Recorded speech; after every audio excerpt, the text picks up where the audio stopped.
welcome to the podcast, Amazing Tales About History. I'm your host, Mike Allen. We've had railroads chugging throughout our country for almost 2 centuries now. In fact, the 200th anniversary is coming up very, very soon. Trains have meant so much to us. They have ruled the roost, at least until we learned how to fly. Now, trains may not be what they used to be in the United States, but you would be surprised to know that you wouldn't have nearly as much to eat without them because they transport a good portion of our food. Our guest today is Chris Holland. She is the executive director of the B&O Railroad Museum in Baltimore. Now, the Baltimore and Ohio Railroad holds the distinction of being the very first commercial train operation in this country.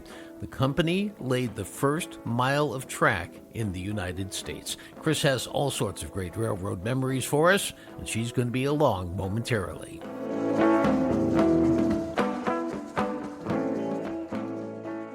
Well, you may have noticed I didn't include a trivia question in the introduction this week. Normally you'd hear that question, and at the end of the show you'd hear the answer, and you'd know what the subject would be for next week's show. Well, you see, there isn't going to be a next week's show because after 4 years and 2 months, 221 episodes, I'm ending production of Amazing Tales. You see, doing a weekly podcast is a true labor of love. There's, of course, the fun part of researching, reading, learning about stuff, and speaking with fascinating guests, recording an interview with them, narrating the script like I'm doing now. But there's the behind-the-scenes part you don't see that takes an awful lot of time. You have to find and schedule those great guests. You have to edit the interview to make it flow for your ears, and that's really the time-consuming part each week.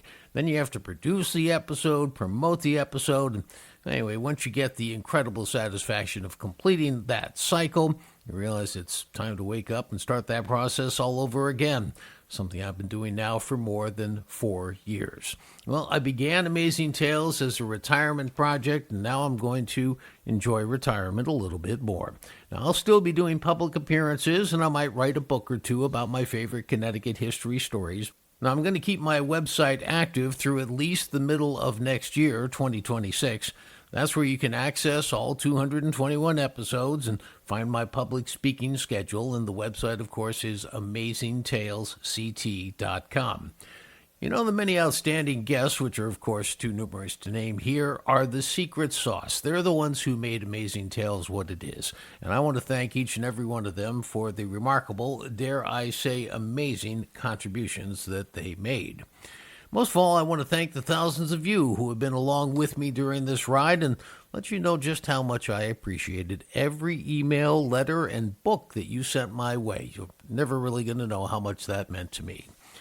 All that said, it's time to move on now with the final episode, featuring a topic that actually started me off on all of this, trains. It was the remnants of an abandoned railroad bridge abutment that sparked my initial insatiable curiosity in local history. It was right down the street from a house we had bought in Connecticut and drove by it every day a couple of times, and I simply had to find out where the former train line had gone. Well, my research branched out and led me into more nooks and crannies than I can count. And so it seems altogether fitting that this 221st and final episode should focus on the beginning of trains in the U.S. And that means a visit to the B&O Railroad Museum in Baltimore. You see, while England is celebrating its 200-year history of trains this year, that's where the steam engine was first developed and introduced, the 200-year mark here in the U.S. is not too far behind. Railroads were a brand new disruptive technology in 1830. They displaced horse-drawn wagons, canal barges, even steamships. They ushered in a new and much faster way to carry people and products, and they reduced the time needed, think about this, to deliver a letter from New York to Boston from 7 days to just 14 hours. Well, this shift to the iron horse was perhaps best exemplified in the story of the steam engine, the Tom Thumb. That's the one that raced against a horse-drawn train coach, and, well, we're going to leave that story for the interview. Our guest today, Chris Holland. She is executive director of the B&O Railroad Museum in Baltimore. Her museum has a replica of the Tom Thumb because that race was run on tracks belonging to the B&O. The B&O indeed holds the distinction of laying the very first mile of commercial railroad track in this country in Baltimore, Maryland. So, Chris, it is fabulous to have you on the show. And, in the podcast history of this program, done a lot on trains because I personally find trains to be just amazing and what they have meant to the overall development of society. And we don't have to go through all that, but the reason I'm excited to have you on from the B&O Railroad Museum is that B&O was the very first commercial train line in the United States. And I'm not sure everybody knows that, and I hope that do our part to make awareness a little wider at this end. Tell me about this, because I know England started in 1825, right? That's when they got up and running. And B&O was chartered in 1827, then operational in 1828. Walk me through that. Yes, the B&O Baltimore Merchants chartered our nation's first common carrier railroad on February 28th, 1827. So 2027 will be the bicentennial anniversary of the American Railroad. And another interesting fact about the railroad was it was our nation's first public-private infrastructure project. It was chartered by the Baltimore Merchants, and it was funded half by the state of Maryland and half by private sector Baltimore Merchants. So that's just another interesting fact. But it was chartered in 27. The very first stone was laid on July 4th, 1828, here at the Mount Clair Station on our campus here in Baltimore. They built the first mile of track that opened on August 28th, 1830, and it was the very first mile. Now, it ended up going, if I have my facts straight, and I may not, roughly 13 miles. Was that the first original, what you might call, route? That was the first route. It went to Ellicott Mills, which today is Ellicott City in Maryland.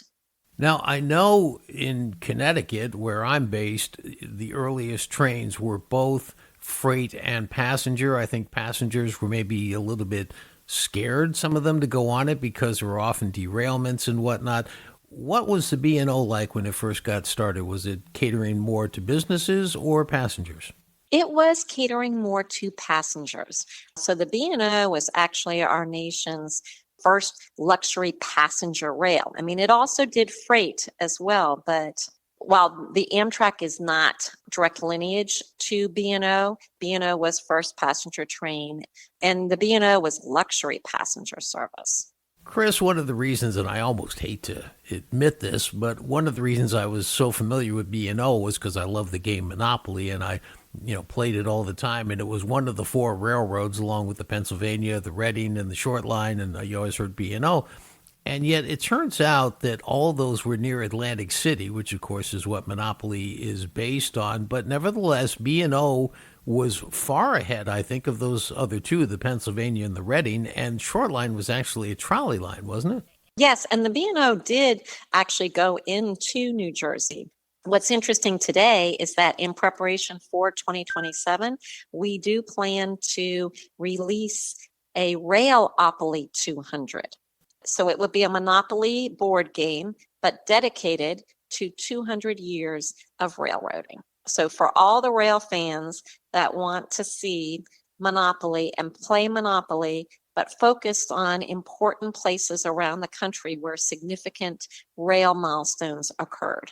Wow. Now, one of the many things you do to keep this alive at the B&O Museum is you actually still have that mile of track that people can actually ride. Is that true? That is true. We do have the first mile of commercial track, and we call it the Mile One Express, and we offer rides to people every week. And we have visitors from all 50 states and typically 40 countries because it is a historic preservation. People want to ride on that first mile of commercial track in the country. Now, I don't want to exactly wax romantic here, but when you go back to the age-old debate between horses and the iron horse, this was the B&O story, and I'm not, again, sure that everybody understands this. So when the B&O got going in 1830, right, that first mile, correct me if I'm wrong, but it was horse-drawn at first, right?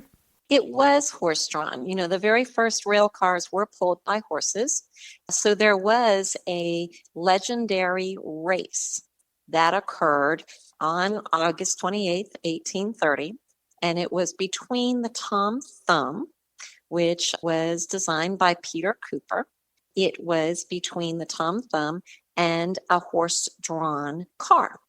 Legend has it, because this is a legendary race, was that the B&O had taken its directors to Ellicott City, and the Tom Thumb ran at around somewhere between 12 and 14 miles an hour, and that was very fast for that time. People were very scared. They say that on the return trip, the Tom Thumb got in a race with a horse-drawn car, and that the Tom Thumb was originally winning. Then, it blew a belt, one of the blower belts shifted out of place, and it lost, and the horse won the day. But it still showed everybody, because the Tom Thumb was winning, that, it may have lost the day, it may have lost that particular battle, but it won the war, because then, it showed everyone that you can move to steam. And that's when steam engines started coming into play. And I'm one of those people who would prefer to think this was absolute fact, irrefutable, but I understand it's a legendary story. Nevertheless, after this supposedly occurred, the board of directors did switch from horses to iron horse, correct? They did, yes. And you start to see the advent of steam. Though what's interesting that a lot of people don't realize is that a lot of major cities, like Baltimore included, would not allow steam engines to come in to the city. So it would stop at city lines, and they would be then pulled, on their own power. They would be pulled in by horses. So the B&O had horses, stable for horses on its property for, quite a period of time while that restriction was in place. Now, I understand that, assuming that Peter Cooper's original Tom Thumb did exist, and this is a true story, my understanding is that not too long ago, about 100 years ago, I think 1927, a replica of it was built. Tell me that story. It was built for the Fair of the Iron Horse, and we have that replica still today. Fortunately, the B&O and then, CSX ultimately, after, several mergers, had the foresight to keep the collection pieces from the Fair of the Iron Horse in 1927, the very first 100 years of American railroading. So we do still have that. And I don't know if you know or not, but Peter Cooper, a little cocktail trivia party for you, fact is he also was the inventor of gelatin, which would be modern day Jell-O. So if you look at the Tom Thumb and Jell-O, they had the same inventor. Not a lot else in common, but nevertheless, the inventor is, so I'll take that. Wow. So, when you talk about all of the advancements that have occurred in the railroad industry over 200 years, they're just too numerous to name. But one of the things I've always tried to focus on is the importance that refrigerated cars made for the trains, because back in the 1800s when they first came in, you had, at least in Connecticut here, you had dairy farmers who couldn't move their milk beyond what a horse and wagon would take them before the milk soured, and there just wasn't much else to do about that. But once they started putting in some of these new train lines, and putting things like ice that they would harvest from the ponds during the winter and store with straw, and sometimes salt was used, that they could actually refrigerate things. But B&O was one of the pioneers in a brand new technique from, I think it was the 1990s, called cryogenic cars. Could you explain that? So absolutely. So the cryogenic cars, if you think about the history of perishable goods, most goods were first moved with Conestoga wagons. So, that meant they really could not preserve perishable goods, and they could only go so far. So when we did get with the railroad, some of the very first refrigerated cars, and they were filled with blocks of ice, and they were called reefers. which allowed Americans to access perishable goods a little bit beyond their local regions. By then, the early 1900s, we get the new mechanical reefer cars, which use fans to circulate the cool air. And so that's when we start to see fruits like bananas, for example, became Americans' favorite fruit still to this day due to the railroad, because they would come into the New Orleans port, but now they could come up to the Baltimore port and they could be moved throughout the country. And that, became a way for Americans to have it. And then, yes, we went from that to then cryogenic cars. The rest has been history. I mean, people do not realize that so much of our perishable food is loaded around the country via rail. I like to say to people when they say, well, I don't take the train, I always say, well, everything you use and own does. Now, one of the things when you talk about celebrating the history of railroads, railroads have also participated in the history of the country in terms of celebrations. And one that comes to mind, of course, was the bicentennial of the country in 1976. And I guess over really a year and a half period there, from April of 1975 through 76, there was what was called the American Freedom Train. And could you tell me what that was all about? Sure. So the American Freedom Train was a symbol of unity, and it was a train that went around the country to celebrate the bicentennial of the United States. And over 7 million people saw that train as it went around the country. And it was really a train museum. Here at the B&O, we have one of the locomotives that pulled that Freedom Train, but the train itself, it had everything that was the best and most symbolic or important of America. Iconic documents. It had, the Declaration of Independence, the U.S. Constitution. It had the Gettysburg Address, but it also had things from American culture like Judy Garland's dress from The Wizard of Oz, and Joe Frazier's boxing trunks, and JFK's rocking chair, and Jesse Owens' gold medals. And it truly was the best of America over the last 200 years. And so for America 250, as I said, we do have that original locomotive, and we are restoring it cosmetically back to the AFT1 paint scheme, which has a huge, presidential mural on the side. It's absolutely an amazing steam locomotive, and we're going to be unveiling it in January 2026.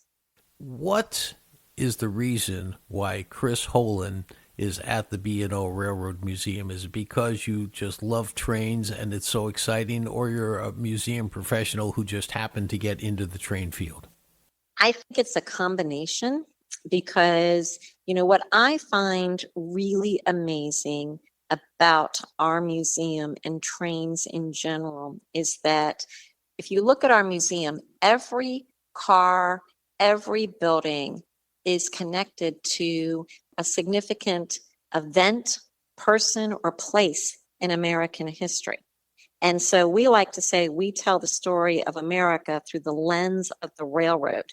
And I'm always amazed at what we have and the connections of the railroad. I mean, the railroad was the internet of its time in terms of how it transformed American society, economy, and culture. I mean, it was transformative, and it was born only 50 years after the birth of the country.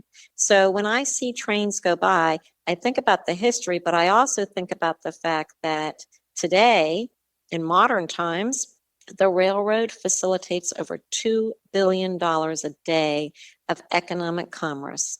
For me, it all started right here in Baltimore.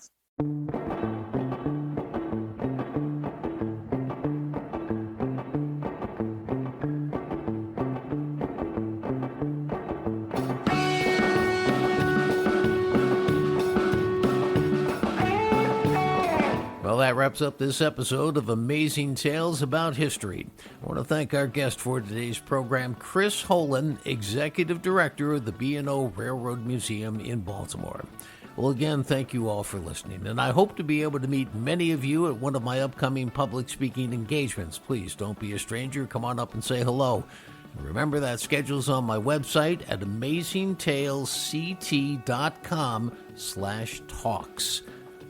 Amazing Tales About History is a production of True North Associates, LLC. This is Mike Allen. Be safe and please stay healthy.